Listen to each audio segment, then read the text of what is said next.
Então, saudações e boa noite para quem está ao vivo. Vamos continuar aqui com as nossas lições sobre escatologia, o tópico do céu. É um tópico interno menor dentro da área maior da escatologia. Então, a lição dessa noite, lição de número 4, conforme está aí lançado para vocês no slide. Em forma de pergunta o tema: você pode saber se está indo para o céu? Eu começo com Dwight Moody, ou Moody, que as pessoas têm o costume de dizer, qual afirma em um de seus escritos o seguinte: logo você lerá no jornal que eu estou morto. Não acredito, aliás, não acredite nisso em momento algum. Eu estarei mais vivo do que nunca. E o Moody ainda, né? Que é outra foto da ocasião da vida dele, ele afirma que a terra fica para trás, o céu se abre diante de mim. E aproveito também para trazer aqui como citação inicial uma música do Johnny Cash, na qual ele afirma, traduzido obviamente, que não há sepultura que possa segurar o meu corpo. Então fica aí de indicação para quem gosta de música, ouvir um pouco de Johnny Cash. Ele tem muitas músicas interessantes e até com temáticas bíblicas, direta e indiretamente falando. Então, tendo visto essas citações, vamos introduzindo aqui o assunto. E eu ressalto que as cidades do mundo antigo e cidades antigas, mais antigas do que o nosso período aqui, obviamente, né? Esse período século passado e coisas do tipo, elas mantinham listas de cidadãos, dos cidadãos delas. E guardas eram colocados geralmente nos portões, nos portais das cidades principais para deixarem os criminosos e inimigos do lado de fora dessas cidades, verificando inclusive os nomes deles na lista, né? E é basicamente esse que é o contexto de Apocalipse, quando é dito aí no capítulo 21, verso 27, o seguinte: nela, a cidade, né? Nunca jamais penetrará coisa alguma contaminada, nem o que pratica abominação e mentira, mas somente os inscritos no livro da vida do Cordeiro. E para nossa ilustração aqui eu vou trazer uma autora e cantora cristã, não sei como diz esse nome direito, mas eu vou arriscar. Ruth Hannah Metzger, qual conta uma história que ilustra bem a importância de nós termos o nosso nome escrito no livro da vida. E ela fala de uma história em que ela estava atuando como cantora profissional, obviamente. Em certa ocasião, ela foi chamada para cantar num casamento de um homem bastante rico lá dos Estados Unidos. E, segundo o convite, a recepção seria feita nos dois últimos andares desse prédio gigante aí central, chamado Seattle Columbia Tower, Torre Columbia de Seattle, uma cidade grande lá nos Estados Unidos. É um arranha-céu mais alto ali do noroeste. E ela e seu marido, o Roy, eles estavam bem entusiasmados com esse casamento, essa recepção, né? Especialmente. Ela prossegue dizendo que na recepção ali existiam garçons em smokings, oferecendo deliciosos aperitivos, bebidas exóticas. Tem até um termo francês que ela utiliza na ilustração que eu nem sei se de fato é francês e se é a pronúncia aqui, que eu não vou nem arriscar, melhor deixar quieto. Mas ela conta que a noiva e o noivo se aproximaram de uma bela escadaria de vidro e bronze que levava ao último andar.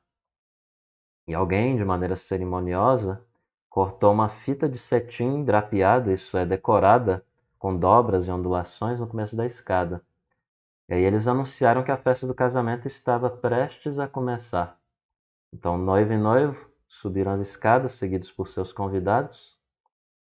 No topo da escada tinha um responsável por destinar as pessoas às mesas, qual estava com o livro encadernado, cumprimentava os convidados que estavam de fora das portas, dizendo mais ou menos assim: posso saber o seu nome? E aí ela respondeu: sou Ruth Hannah Metzger, e este é o meu marido, Roy. E aí, após procurar o nome entre os nomes ali, né, com a letra inicial M, aquele indivíduo, Maitre, né, disse assim: não estou encontrando, você pode soletrar o seu nome, por favor? E aí ela soletrou o nome dela lentamente, e depois de procurar no livro, Maitre, ou Maitre, em português, falando de maneira bem grotesca, olhou para ela e disse: lamento, mas o seu nome não está aqui. E aí ela pegou e alegou: espera um pouco, deve haver algum engano. Eu sou a cantora, eu cantei nesse casamento. E aí o cavalheiro então respondeu, o indivíduo ali, né?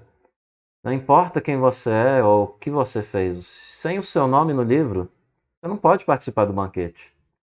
E aí ele fez um gesto para o garçom e disse: mostre a essas pessoas o elevador de serviço, por favor. Conforme está escrito aí, né?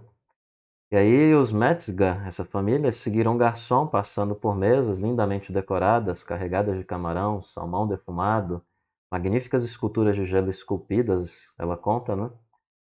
E aí ali adjacente à área dos banquetes, uma orquestra se preparava para tocar, e os músicos estavam todos, segundo ela, vestidos com smokings brancos, deslumbrantes. E o garçom os levou então ao elevador de serviço, os conduziu para dentro daquele elevador de serviço e apertou o botão G para a garagem.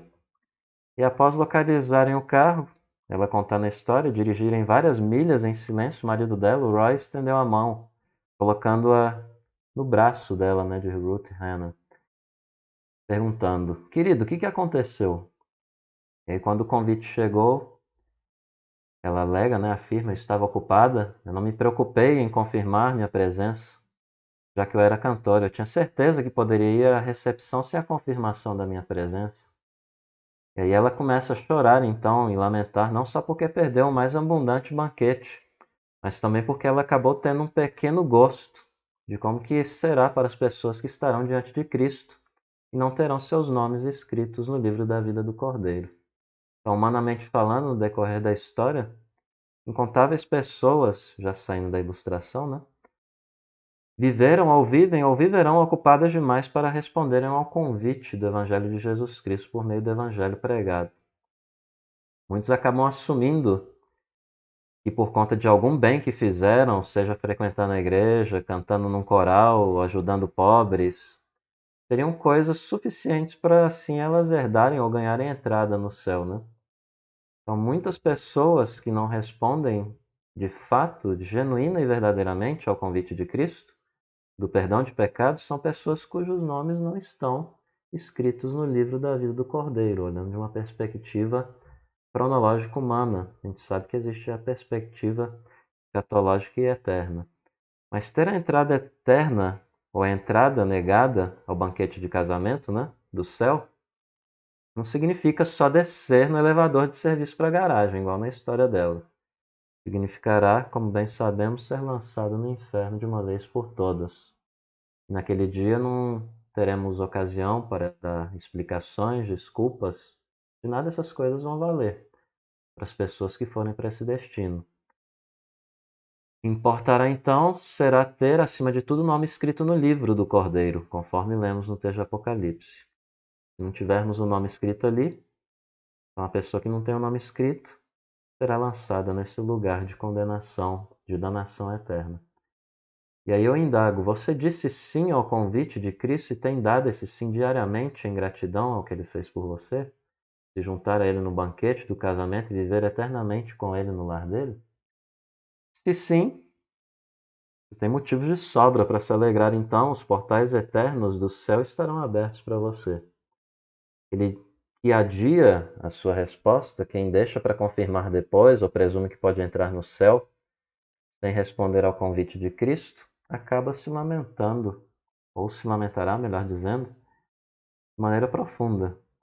E aqui o nosso primeiro tópico dessa lição, desta noite, já que estamos ao vivo, é se preparando para a jornada.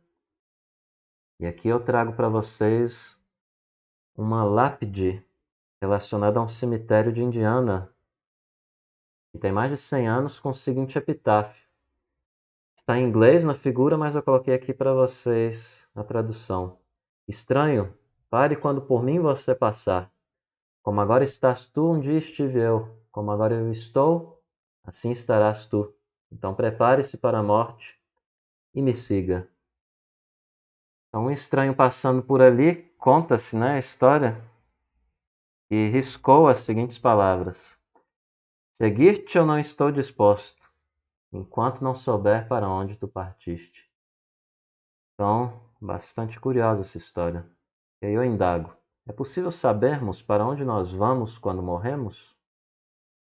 O apóstolo João, em sua primeira missiva, sua primeira carta, ele escreveu também coisas ali relacionadas à nova terra, dizendo o seguinte: estas coisas vos escrevi a fim de saberdes que tendes a vida eterna, a vós outros que credes em o nome do Filho de Deus.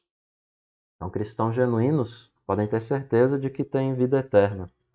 Podem saber com certeza que vão para o céu quando morrem, porque Cristo lhes dá essa certeza.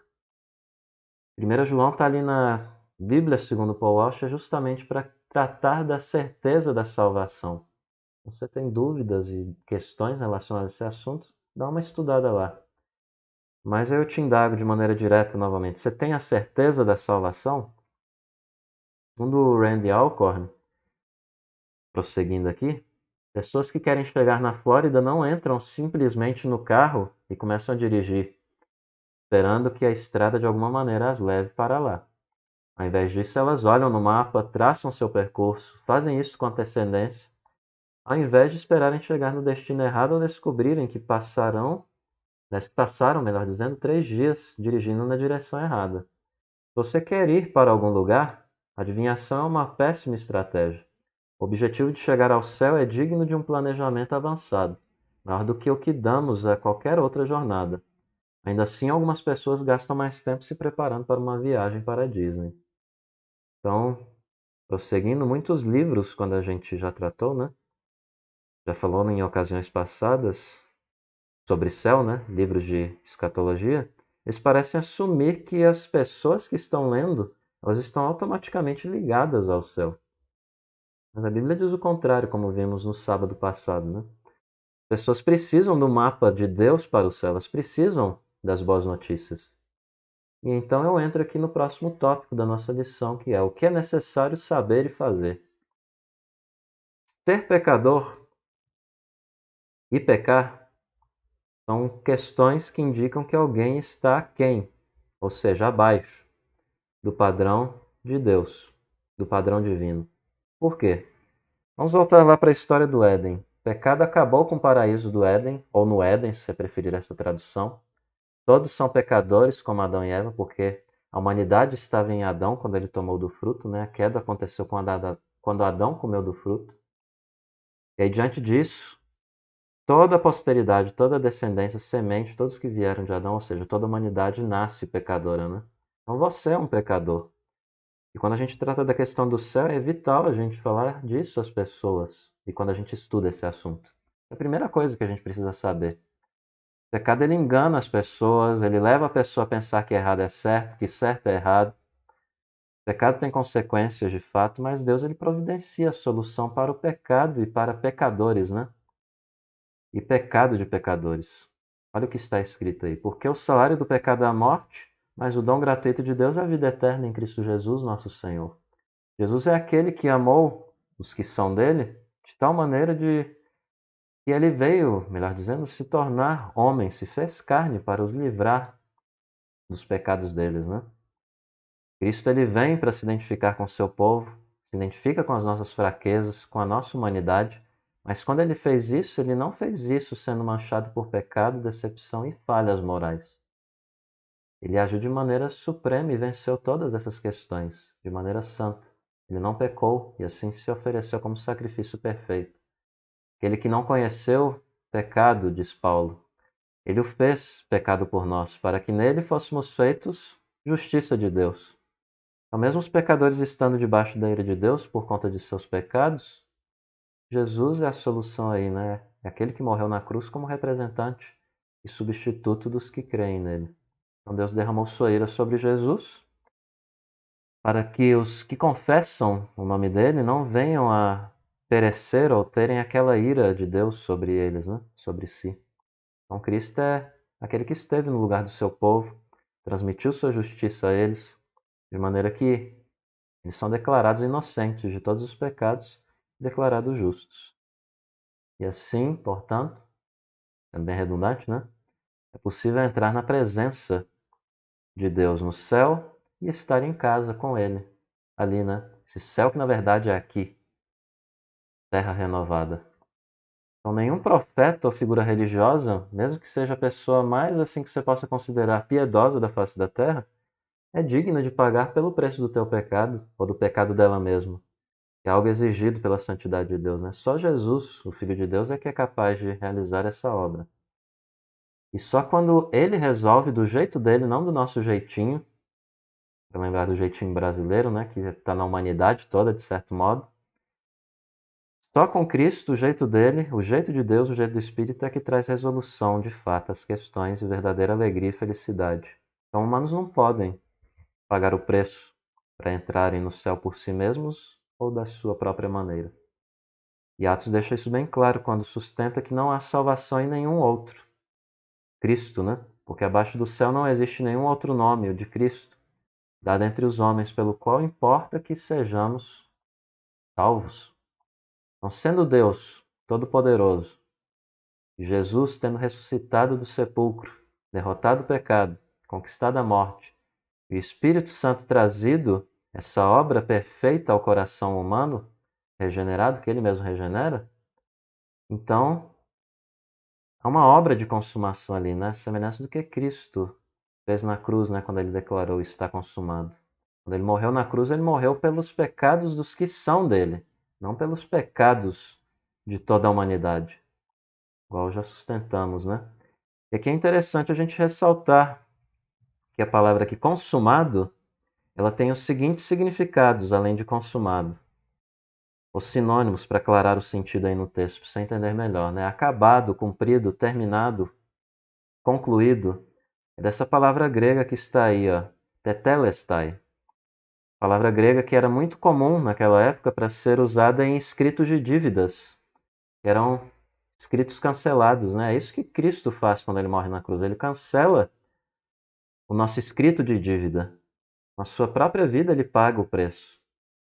Ele morreu pagando para que houvesse então aí o certificado de débito, né, consistindo em todos os pecados dos que são dele. De maneira que pudéssemos então, de uma vez por todas, termos sido e sermos e seremos ainda, né, libertos do pecado. Então é um pagamento integral, total, passado, presente e futuro, eterno.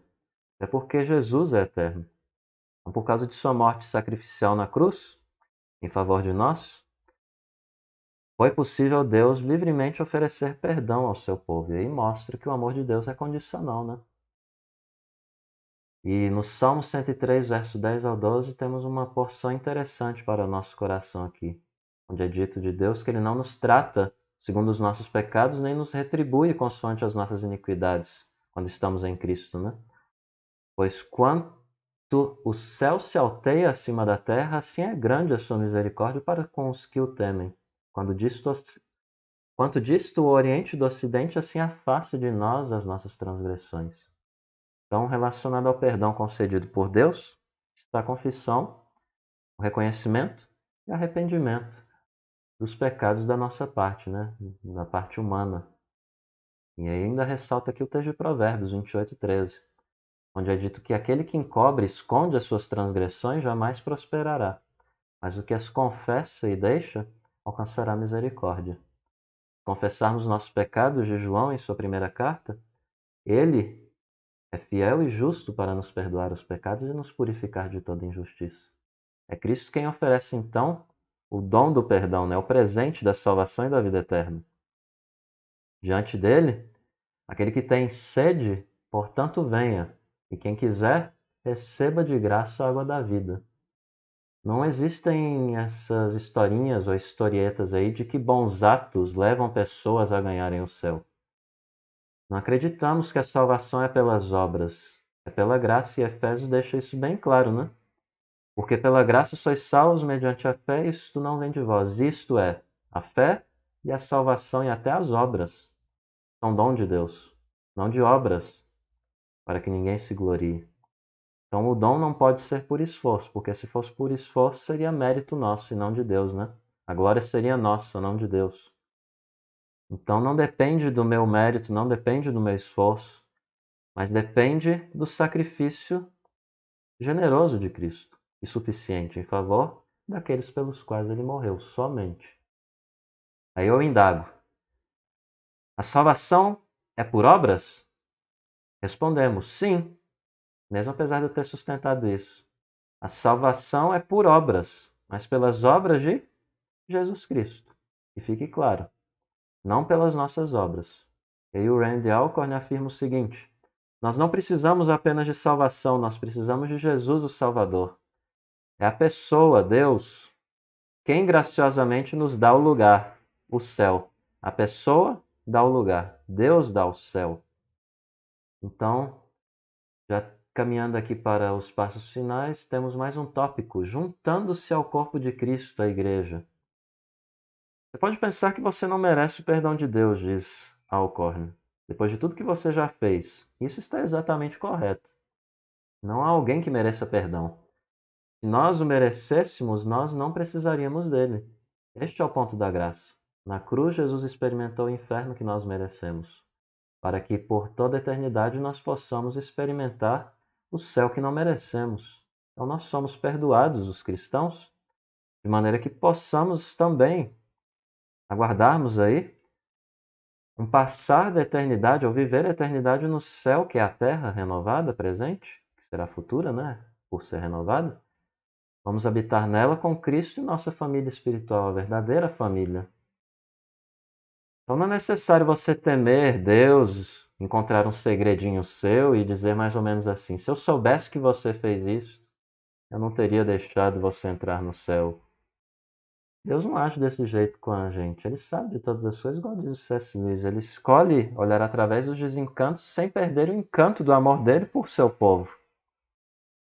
Então, cada pecado que foi lavado pelo sangue de Jesus, de fato foi lavado pelo sangue de Jesus Cristo. Aquilo que ele fala, por ele ser verdadeiro e não poder mentir, é de fato verdade. Deus onisciente, ele viu os seus filhos no pior deles e ainda assim manteve o seu amor. É isso mais ou menos que eu disse com a frase de C.S. Lewis aqui, que não estava registrada aí no slide, né? Então não há pecado tão grande que o nosso Salvador não possa perdoar. Nosso Salvador, ele é maior do que os nossos pecados. Se Deus nos tivesse, por exemplo, determinado a perdoar pecados com base no sacrifício de Cristo, algo seria bem certo. O céu e a vida eterna com Deus, de maneira benigna, seria um lugar vazio. Então Jesus disse: vede que ninguém vos engane. Existem vários grupos, aproveitando essa fala de Cristo, sejam religiosos e não religiosos diretamente falando, que toda posição que a gente tem na nossa vida, de acordo com os estudiosos de cosmovisão, é uma posição religiosa, mas só para dizer aqui mais ou menos uma divisão religiosa e secular, se eu pudesse dividir assim, de maneira didática. Existem vários grupos que vão assegurar que o céu é o destino automático da humanidade, ou que o céu pode ser obtido por nosso esforço, ou abrindo mão de certos pecados, por exemplo. Mas isso aí tudo é o quê? Mentira. Só existe salvação segundo a Escritura por meio de Jesus e sua obra de redenção. E esses falsos mestres, que podem até ser atrativos e persuasivos, mas que citam a Bíblia fora de contexto, eles devem ser rejeitados porque eles contradizem o ensino claro de Deus na Escritura. Então, falsa doutrina é um dos motivos pelos quais a vida cristã não deve e não pode ser vivida em isolamento. O texto de Hebreus fala que nós podemos, se vivermos sozinhos a fé, vamos ter o nosso coração endurecido. Precisamos de outras pessoas. Precisamos estar na família cristã chamada igreja, onde a palavra de Deus é crida e ensinada. Talvez alguém tenha ficado ou possa vir a ficar ouvindo esse vídeo aqui, que os cristãos são soberbos ou coisas assim. Talvez alguém tenha ficado até incomodado com os cristãos por conta de alguns deles no passado terem feito algo e hoje parecem hipócritas, como se estivessem vivendo tudo certinho, ou coisa assim. Esse pensamento aí é um pensamento focado na humanidade. É tudo graça, somos de fato ruins, malignos, mas a obra maior é a obra de Cristo. Coisas antigas passaram e eis que são feitas renovadas, novas, né? Uma igreja centrada em Cristo não é uma vitrine para santarrão, para santinho e santos. É um hospital para pecadores. Jesus Cristo ele fala: eu vim para os doentes, não foi para os saudáveis. Então você já pode esperar que na igreja vai ter muito problema, mas vai ser muito mais feliz do que fora dela. Pessoas que fazem então parte da igreja são humanas, que fique bem claro isso. São imperfeitas e necessitadas. Pessoas da igreja elas não se justificam, aí está a diferença. Ou deveriam, né? Ao menos não se justificarem. É o cenário ideal. E é lamentável aqueles que acham que podem justificar a si mesmos. Fazendo assim, eles na verdade estão mostrando com seus atos o pensamento que há no coração deles. Que é qual? Eles não entenderam o que é a graça de Deus. Uma boa igreja, para você saber se uma igreja é boa, ela vai ensinar a palavra de Deus e não a vontade dela, ou marketing ou coisa do tipo. Ela vai fornecer amor, vai ajudar, vai oferecer suporte, mais ou menos igual diz o Paul Washer. Você vai numa igreja e o pastor não sabe teu nome, casca fora. Não se preocupa contigo. Aquele que tem dúvidas, então, sobre Jesus e o céu, vai encontrar as respostas a várias outras questões também da vida, e consolo, e ajuda e instrução, é na igreja, é na Bíblia. E aos que presumem que vão para o céu por serem religiosos, Jesus ele fala lá no Sermão do Monte, que nem todo que me diz Senhor, Senhor entrará no reino dos céus, mas aquele que faz a vontade do meu Pai que está nos céus, esse sim haverá de ir, né? Muitos naquele dia hão de dizer-me, Senhor, Senhor, porventura não temos nós profetizado em teu nome? Em teu nome não expelimos demônios? Em teu nome não fizemos muitos milagres? Então lhes direi explicitamente, nunca vos conheci. Apartai-vos de mim os que praticais iniquidade.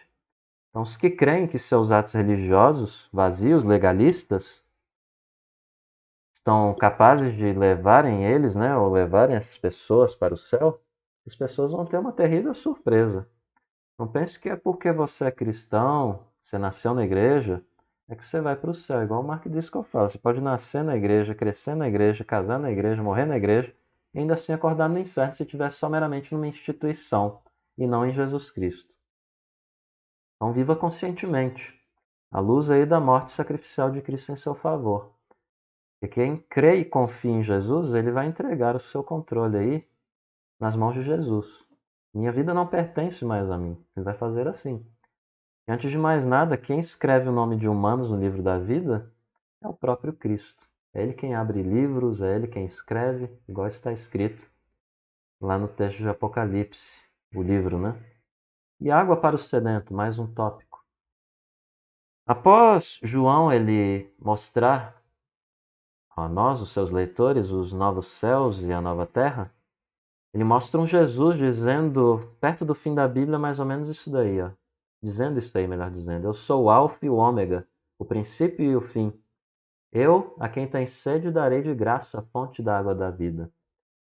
E em seguida, esse mesmo Jesus ele acrescenta essas palavras aí. O vencedor herdará essas coisas e eu lhe serei Deus, e ele me será filho.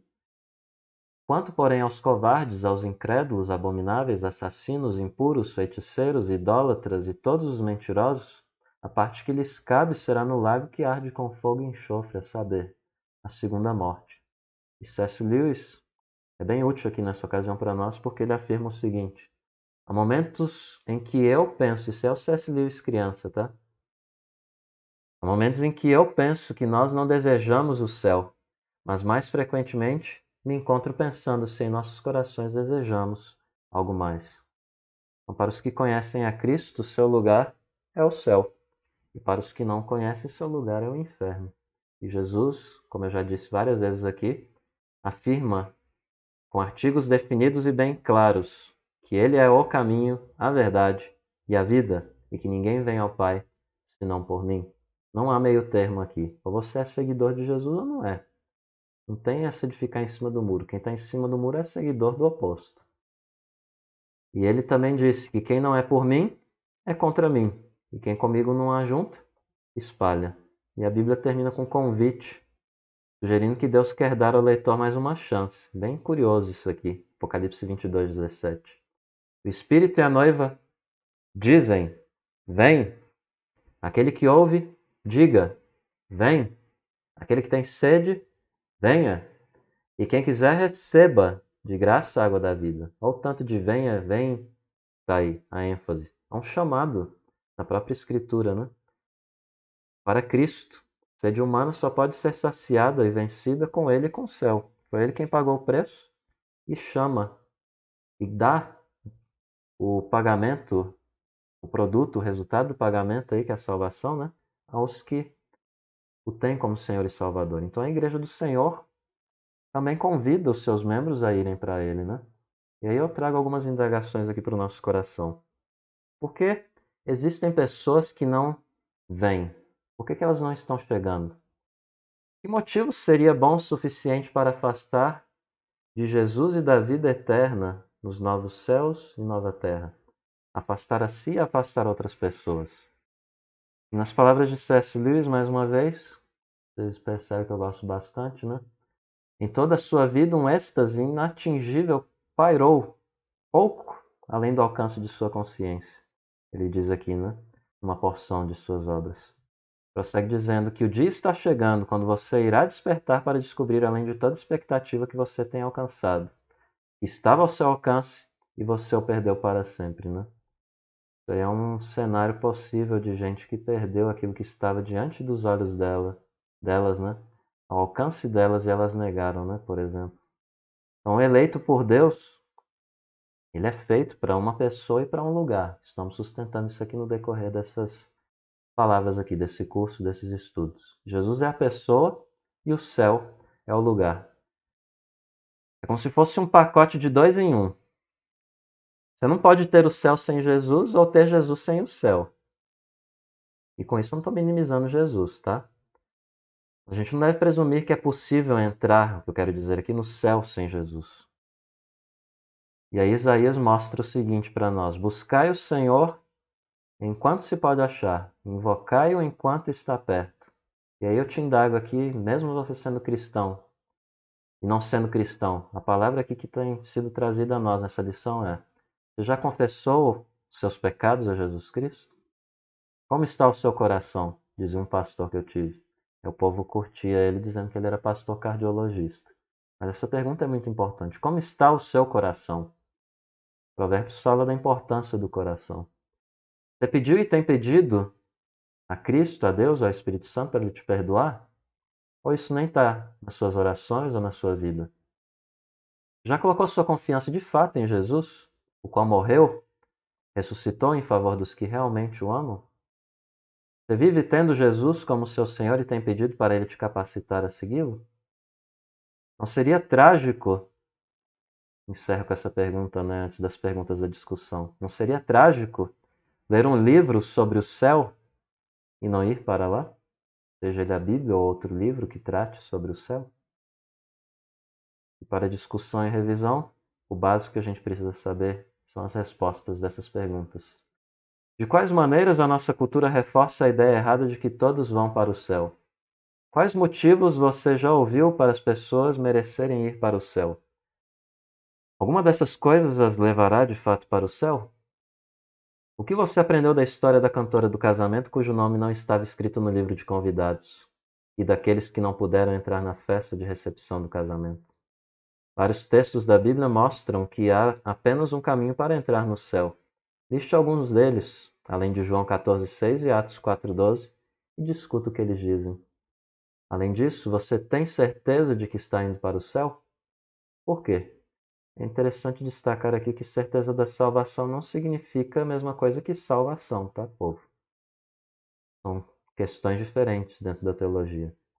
Alguém pode ser salvo e ter, às vezes, dúvida da salvação, ou pode ser salvo e não ter certeza da salvação, mas isso geralmente pode estar relacionado ao esfriamento do espírito no coração, é uma negligência quanto àquela orientação de Paulo em Tessalonicenses, não deixar o fogo do espírito apagar no nosso coração, né? Como você responderia aos que dizem acreditar em Cristo, mas que não precisam ser parte da igreja? O movimento dos desigrejados aí, né? Como suas atitudes e perspectivas sobre a vida na Terra afetam seu entendimento e antecipação da vida no céu? Concluo por aqui. Espero que você tenha carregado essa palavra no seu coração de maneira agradável e também de maneira desafiante. Então, é isso aí. Ficamos para a próxima.